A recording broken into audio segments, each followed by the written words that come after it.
Errenderiko Koldo Mitxelena ikastetxeko esperientziarekin hasiko gara, izenburua da elkarbizitza euskara sustatzeko plangintza, eta pixkatxo bat kokatze aldera, beraik egin dutena izan da egunerokotasunean elkarbizitzaren jorratze lanetan hizkuntzaren ikuspegia eta garrantzia txertatu.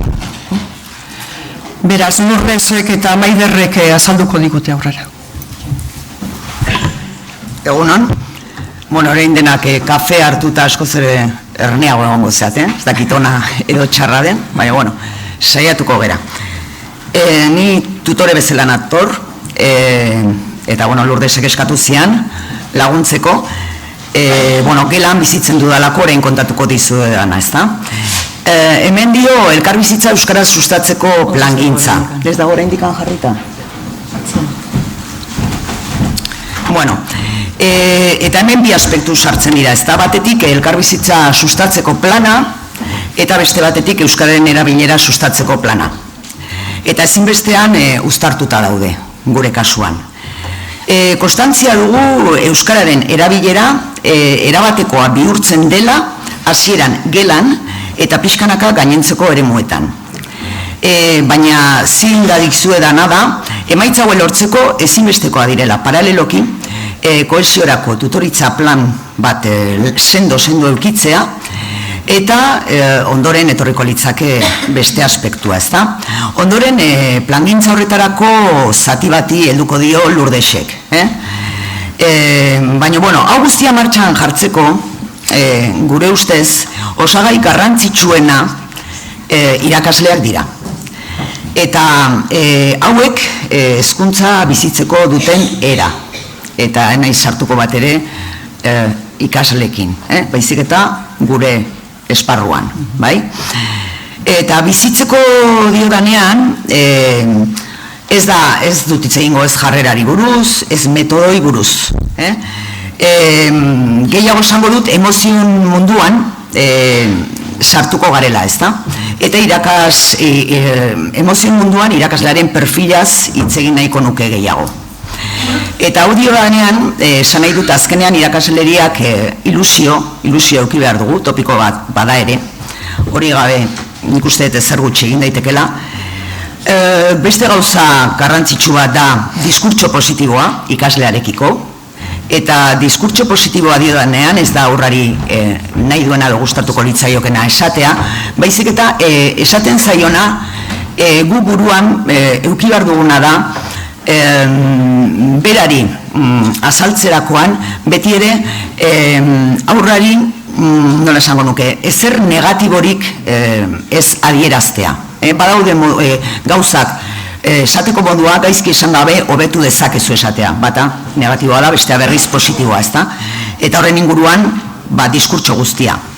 Gero ikasleak maitatzea. Eta hau esaterakoan, romantizizko puntu bat izan daiteke.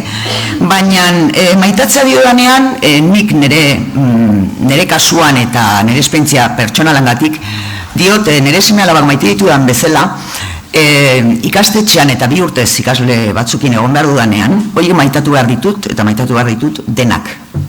Denak, batzuk gustuagoago, beste batzuk gutxiago, baina nire seme-alabak bezala. Azken finean, gauza batzuk, egite dituzten gauza batzuk gustukoagoa dituzu, edo bere egoeran desberdinak dira. Baina guztia sentitu behar dute maitatzen dituzula, eta berarekin zaudetela bi urte horietan, ez da? Gero aurraren edo ikaslearen ongizatea ere zinbestekoa da. Eta hori uste guztiok badakigula. Ongizatea lortuko badugu, nik uste bide erdia egina daukagula. Eta euskararen erabileran baita ere.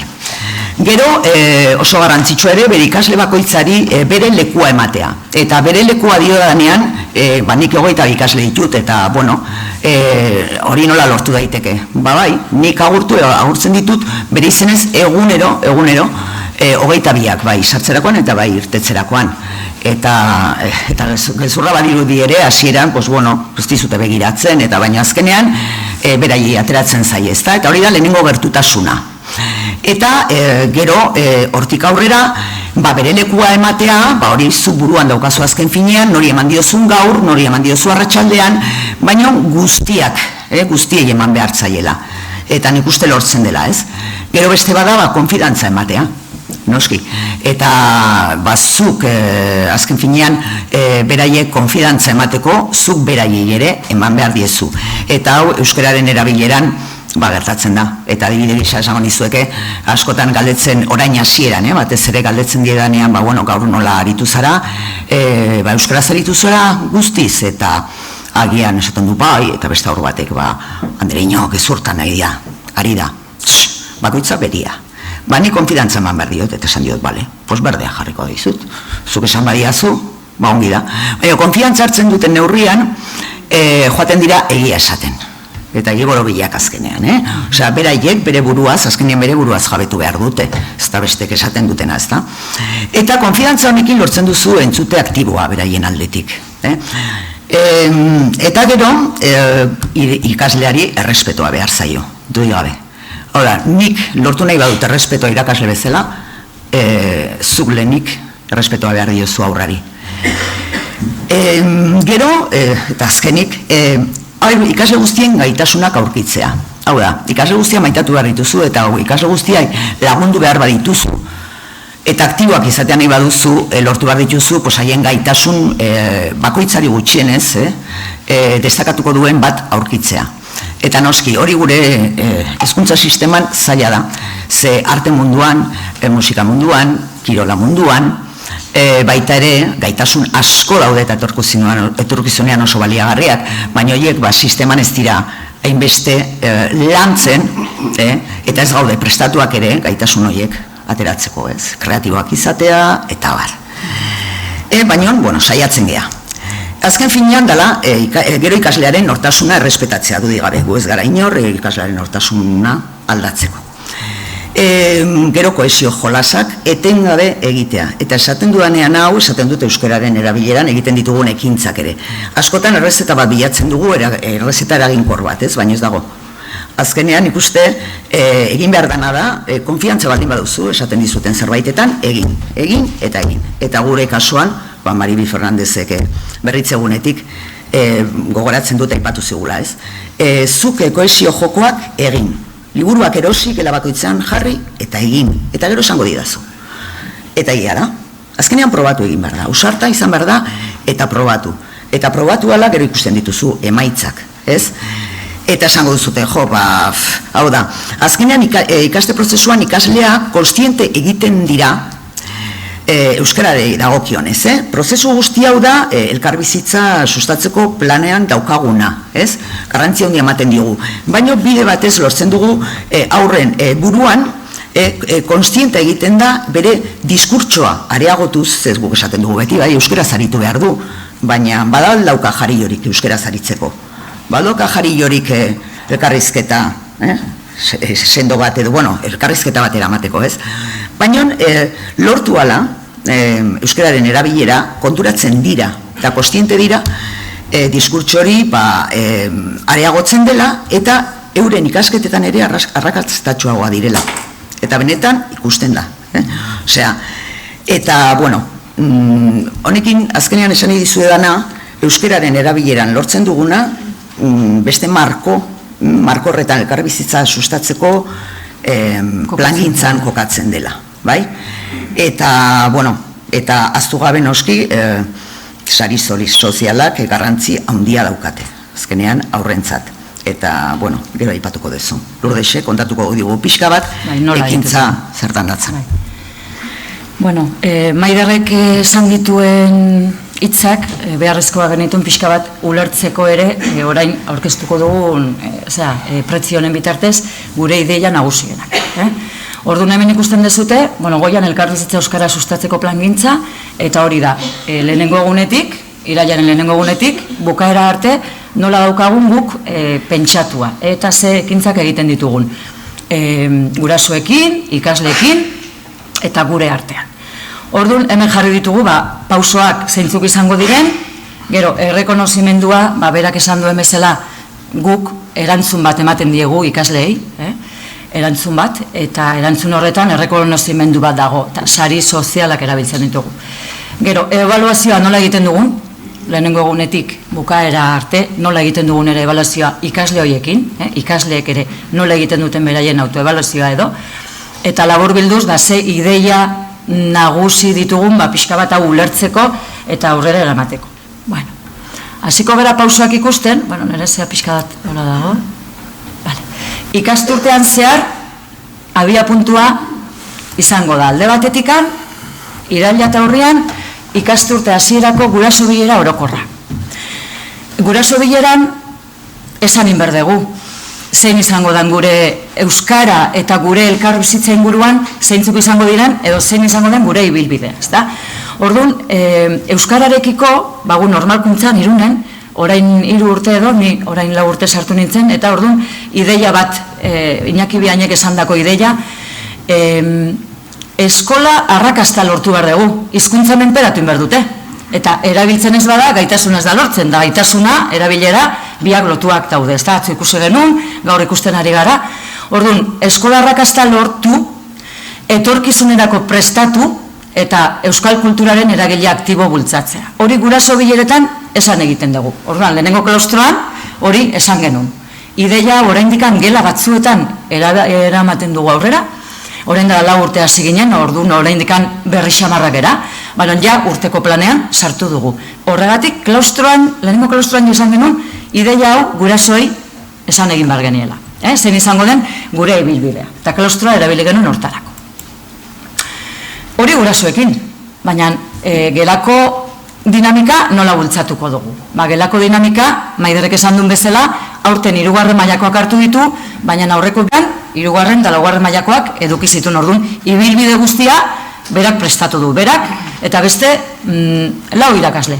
4 irakasle izan dira dinamika hau martxan jarri dutenak. Eta ni momentu honetan ikasketa guru bezala nago, 4 urte hauetan, eta izan da denen arteko akordio bat, ezta? Zango genuke.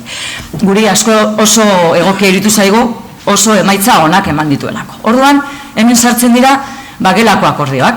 Gelako eremuan, betetzeko prest gauden arauen zehaztapena. Arauak, beti lantzen ditugu irailaren lehenengo astean, lantzen ditugu urtarrilaren lehenengo astean, eta lantzen ditugu aste santuko zean bueltan. Aste santuko bueltan edo bigarren ebaluazio bukatu denean. Orduan, hor ebaluazioen ondoren, beti sartzen ditugu osagai berriak. Dena beti ere ikasleekin ari naiz, ikasleekin egiten dugun lanketa. Gelan egiten den lanketa, eta gelatik kanpo egiten den lanketa. Orduan, gelan ikasleekin euskararekiko gelan eremuan betetzeko prest gauden arauak betetzen ditugu. Arau batzuk izango dira elkarbizitza egoki bat edukitzeko egokiak direnak, eta beste batzuk euskararekin lotua daudenak. Orduan gelan, ikasleekin lelo bat aukeratzen da. Hemen jarritugu bi adibide, euskarazari, gehiago ikasi, euskaraz gelan, bihar kalean, Maiderreko lako xorta daka.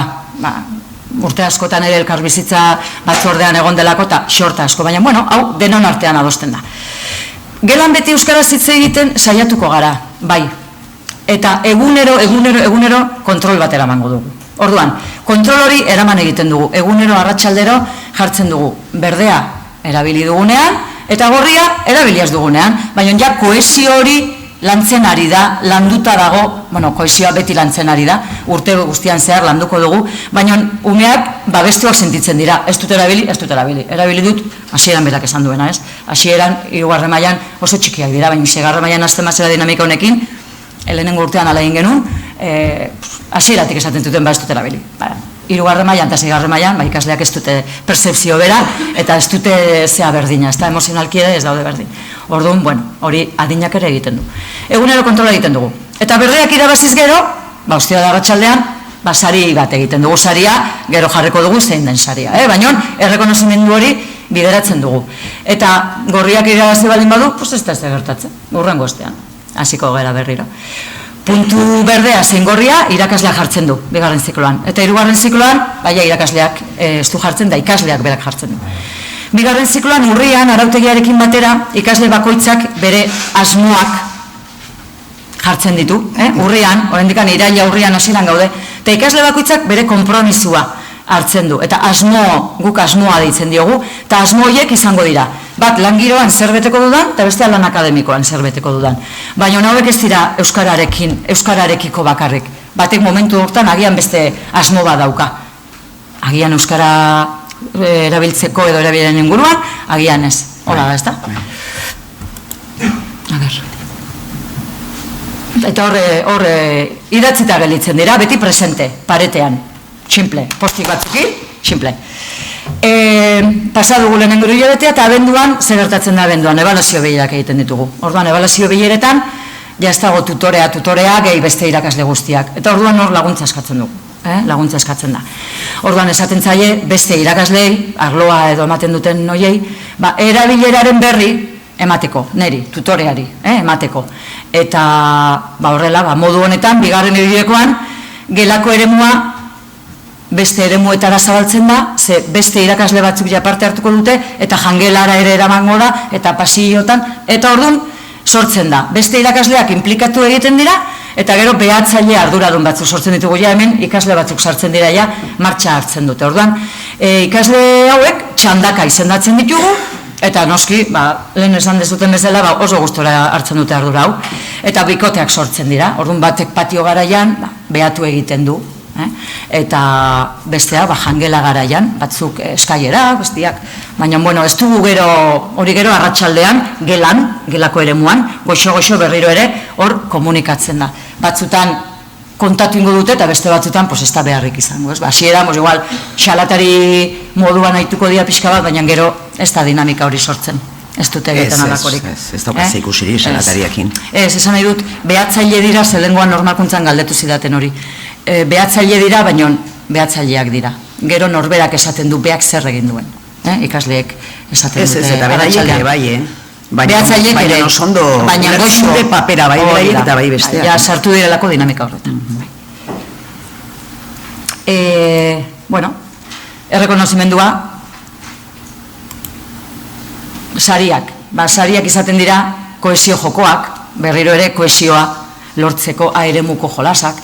Jolas librea, goztira arratsaldean, primeran, antzerki motzak, antzerkitxoak, beti ere euskararekin zerikusia daukan zerbait izaten da. Filmak, eskulanak, irteerak, irteera hau egingo dugu, aitzaki moduan, irteera hori egingo dugu bai, beti ere goraipatzen dugu beraien esfortzua, esfortzu handia da.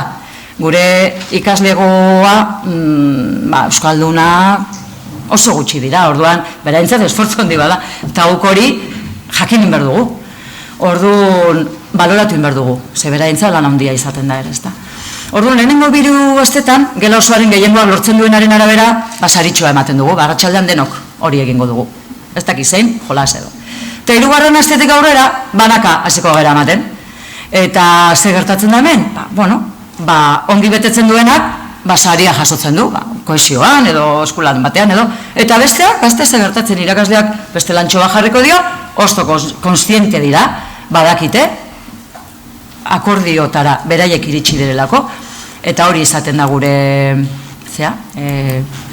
horrela egiten dugu. Ebaluazioa, nola egiten dugun, edo zeri ematen diogun garrantzia, gure ustez, garrantzitsuena ebaluazio hau egiten dugunean da, egunero, 5 minutu behintzat erabiltzea balorapen hau egiteko, balorazio hau egiteko. Eta astero ematea zerbait egite, kohesio jolas bat egingo dugu, ostia da arratsaldean. Saritxo hori.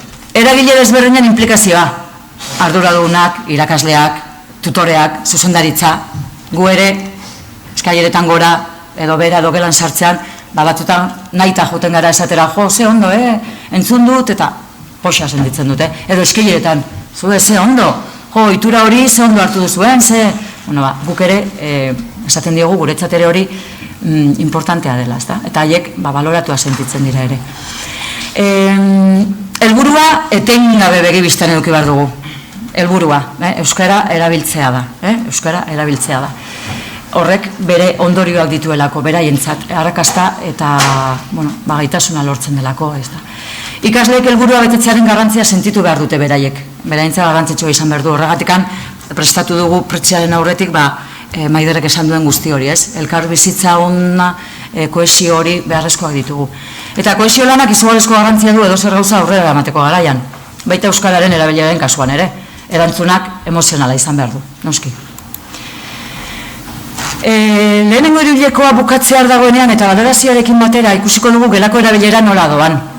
Claro, gelako ikasleek ere arau baten barruan gaude, erabilera baten barruan gaude, baina esan behar dugu, ez dakit ondoari naizen edo, bakoitzak balorazio hori egiten dio bere buruari ere. Eta orduan, zehaztuko ditugu, zeintzuk diren, euskaren erabilera orokorra eragozten ari diren egoerak, edo banakakoak dira gian.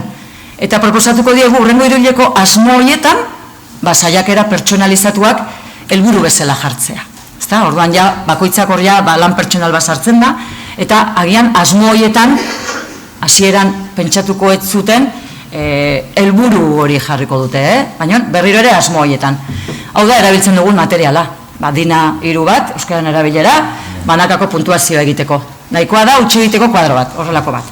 Eta gero 4. mailan, eta kontuan izanik, hau lehengo urtean prestatu genuen, 4. mailan prozedura hau egiten dugun lehenengo aldia dela, 4. mailan, dinamika berdina kurtso osoan zehar erabiliko da. Eta horrelako horriak, jaso egiten ditugu, eta horrekin, ebaluazioa izaten da hori, ez da, ebaluazio modu bat, jarraia da.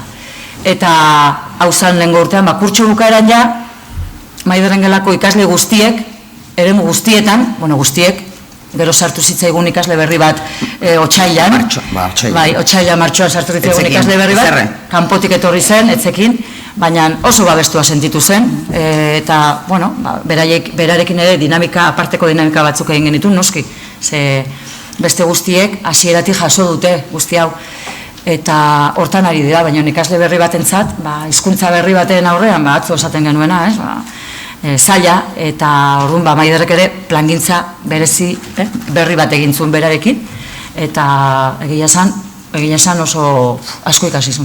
Eta gelako 4. mailan zeuden ikasle horiek, aurten 5. mailara itxi direnean, 5. mailako tutoreak esan zuen. Den beraien artean, euskaraz egin dute, lehenengo gunean Orduan kanpoan ez dakik zein duten. Zumarrian egon badia, omendian egon badia, telkarrekin kanpoan egon badia ez dakik zein duten. Baina eskolan sartu orduko, lehenengo gunean hori somatu genuen. Eta orduan hori mantendu egin behar dugu. Ze irakasle berriak eta sartzen direnez, horri garrantzia handia ematen ari gera momentu honetan. Eta orduan hor, zer behar dugun, sinismena eta konfinantza Maiderrek esan bezala. Eta zergatik izan da gurean aurkastatxua, elkarbizitzako helburuekin bat egiten duelako, emozionatan irakatsi. Eta, hoien nahi hemen hitz egiten. Ez dakit entzun den? Irakatsita ikasten dugunez, euskara ere maitatzen ikasten dutelako. Eta orduan hori da gure zea. Ez dakit, proposamena, baldintza edo plangintza. Eta oso gustora sentitzen gara egiten dugunarekin. Ni ez naiz gelan sartu, baina ni oso gustora nago emaitzekin, eta prozedura eta prozesuan ikusten dugun guzti horrekin. Eta hori da, guk aurkeztu.